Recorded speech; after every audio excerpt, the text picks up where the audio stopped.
easier thing to do.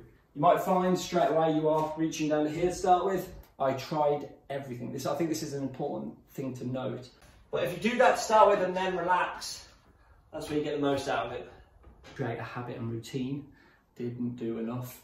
If you're trying to get your leg up there, and how I'm getting on and what I do to recover. Running away from a horse, or trying to race the horse. Hello YouTube.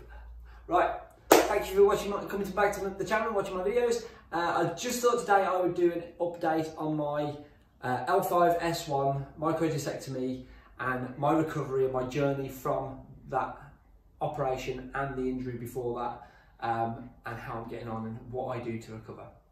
So it's been about 5 years since I had it back in 2016, and I have done a lot of different things to help me to make my recovery. I've had lots of questions on here, so I'm just trying to hit this all as a one. Some of the things I've done are things like I'm doing now. This is the deep squat position. I was doing the Ido Portal 30 minutes of squat position for 30 days. That's not just 30 minutes in a one.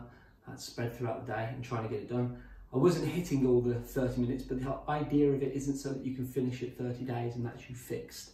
The idea is that you do this to create a habit and routine, and then you'll do this exercise more often. So that's just one of the things that's helped me to get through in my recovery from my operation. Since then, obviously that's 5 years, there's been a lot of progression, and if you haven't seen my video, it was 5 years ago, and I'll put a link to it in the description. Since then I have competed at quite a high level, or very high level, on lots of different platforms. I've done half Ironman, actually I think I've done 2 half Ironmans. Done Ironman, I've done Spartan races where I've podiumed, other obstacle races where I've podiumed. I've done ultra marathons and marathons on trail that I've won. I've done man versus horse, running away from a horse or trying to race the horse. Lots of different ways in which I've challenged my body, and I started this not too far after my operation. Now that doesn't mean that I had an operation and then suddenly I was better. Actually, that's far from the truth. You have to be patient. Before I had my operation, I tried everything. I think this is an important thing to note. I tried physiotherapists. I tried going to a physiotherapist where they actually just strapped me into a machine where there was a strap around my ribs, strap around my waist, and then it pulled me apart to try and decompress the spine. I'd do that once every week, I think it was, for multiple weeks. Didn't do enough. I think the problem with that is it's expensive, and also it's so sporadic.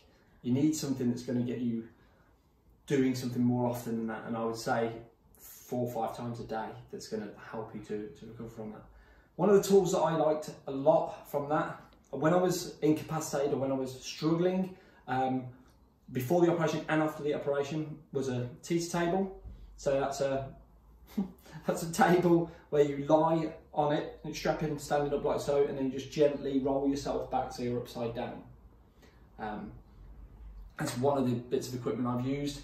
As I showed before, doing a deep squat, doing mobility of my hips. You've got to look at your hips as the steering wheel of the body.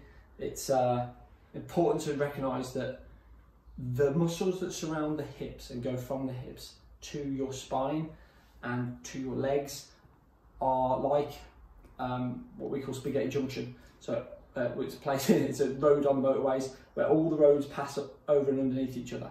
If one of those gets tight, that's going to pull in different directions. So with that, for example, your psoas muscle that attaches down here goes all the way through your hips and attaches to your spine on your L5 S1, then you're going to be pulling that in a bad position, especially if you do things like sitting for a long time at a desk, or just sitting because that's what you do. Whereas putting yourself in a squat position helps to bring that round. It's something that in the Eastern world isn't a strange or obscure thing to do. It's normal. But It's not so much in the Western world. But doing that obviously helps. Other things that I use are, when I first had my operation, I was obviously out for a few weeks at least, where I wasn't really doing anything, just a couple of walks, really short walks, really slowly. And you can see that in my video from when I had the operation.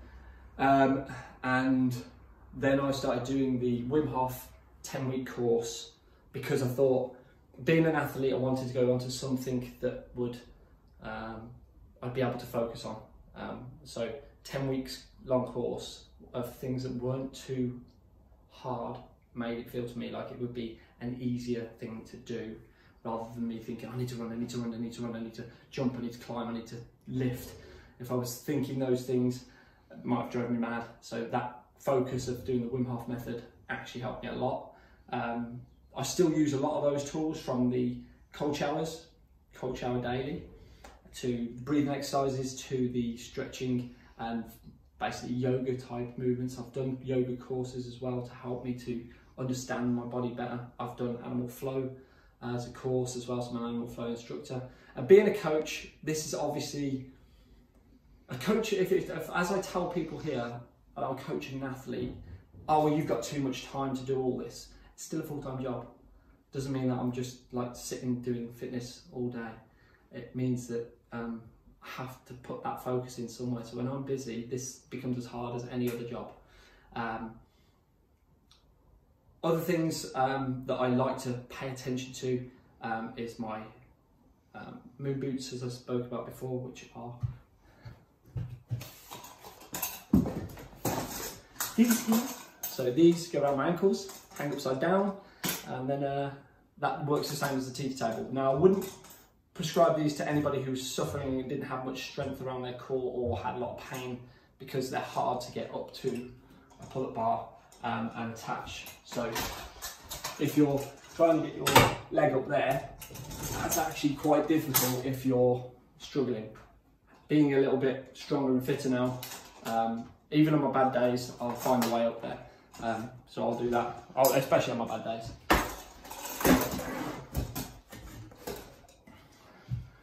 There is no secret exercise. All the things I've learned over time, and I'm still learning now. So there isn't this is the one quick fix that helps me. I had the operation, suddenly I'm okay. I have a client that works with gastric band surgery, and she says that most of the people that have gastric band, they basically are telling them the next day, I wanted to wake up thin. The operation doesn't make you thin, the operation gives you the tools. This is the same as having a L5-S1 operation, or any spine, or any operation. It's giving you the tools so that you can then start to get well and healthy again. It's not making you fit and healthy straight away. The simple fixes that I use daily, if you're strapped for time, one of the things I like to do, as I said, was a deep squat. But if you're literally in an office and you're just getting up off your desk, one of the things I really like is just this simple routine of stand up, touch your toes, do a squat as low as you can, do a lunge, and then repeat the routine, touch your toes. You might find straight away you are reaching down to here to start with. You don't have to touch your toes, it's just reaching towards. Touching here, and then you might get to here, and then eventually you might touch your toes. When I had my operation, I honestly was reaching to here, and now almost put my knuckles on the floor. So it is time of working on those things. Other things are my morning and night routine, mobility routines, that I have my specific stretches for, but if you look in the description, I'll attach another couple of links to some of my mobility videos that I think really help. And don't look at them as I need to be able to do it now. If there's things you can't do, make it easy for yourself to get to each of the movements. Definitely didn't have the flexibility and things like that when I was doing the Wim Hof 10 weeks. I was probably doing a lot less. In fact, I know I was actually propping myself up against a wall to get my legs straight and try and make an L position with my body. So I remember that was hard. The acronym I like to use with my clients and myself is HUMANS. So Habits, the habits in which you have created that are helping your life to be better. And when I say that, you want to look at your body as a car. If you're paying a lot of attention to your car, it's getting serviced regularly, you're changing the oil, you're putting windscreen washer in, even as simple as putting air in the tyres makes that car more optimal. So if your habits are making you more optimal, and obviously you only have one body, you can buy a new car, this is more important, then you're going to get more out of that. Having you, from the humans acronym, an understanding of why you're doing the thing. So I've spent like countless hours doing exercises that didn't help that much, but I had to do that so I could gather an understanding of what ones do, so I can make it simpler and quicker for me to do. Mobility, so being able to move well. So M is for movement or mobility. Flexibility and stretching, my range of movement, so how far I can move, and that being with either weight or without, or just my body weight. A is for air and for breathing, so using A or using air as a technique of de-stressing, out of keeping control, knowing your core's tight when you're breathing through a heavy lift or a run, and breathing efficiently. Nutrition, eating to fuel and to repair, so eating lots of nutrients, nutrition-rich foods that's going to help you to repair better, and also having the right amount of fuel and also nutrition to fuel you for your workouts, stretches, exercises. Starving yourself or overeating isn't going to help you to get recovered. Sleep, rest and recovery. So S is for sleep. That's one of the big ones. If you're struggling to sleep, use one of the other tools to get there. Bit of mobility, bit of stretching, bit of breathing. That'll help you to relax more.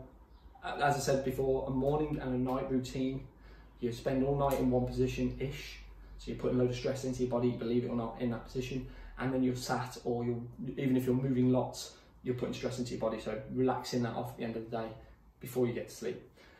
And then sleeping, just so you have 6 to 8 hours every night, so you can aid your own recovery.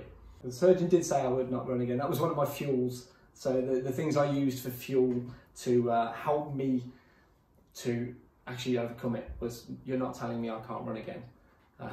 But also I like competing, so it's, you know, some competitions like my Ironman was about beating my friends, so it was training as hard as I can to beat my friends. I'm not an Ironman, I'm not an athlete that way, I'm not a good cyclist, so, which I proved the other day. I got knocked off by a van, so I'm a bit stiff. The other ones are because I want to get a podium at, say, a Spartan race. And you can get there. You just need to create your routine and know, you know, if you're thinking I'm going to now be an athlete because now I'm going to have that operation and then I'm going to get better, that I was already that beforehand, and I've built myself back up to that. And it was maybe a year before I started competing again, but I did start about a year later, and I was competing at a high level then straight away. And so if you weren't that before, don't expect to be that afterwards, but you can get to that after that as well. So just be patient, do the best you can do. Right, okay, it's time to put the boots on and get some hanging. What I like to do though, and you don't need, this isn't a prescription, to have something safe. Like I said, the teeter table is probably better if you're starting off with this, but I like to do a quick, I'll do a minute of hanging like so, and then I'll get my boots, bring myself up, and I'll slowly lower myself down. That's what the wings are there for, into position, and I'll just hang. At first, when you do this, you'll tighten your core up because you'll be scared and unsafe. But if you do that to start with and then relax, that's where you get the most out of it.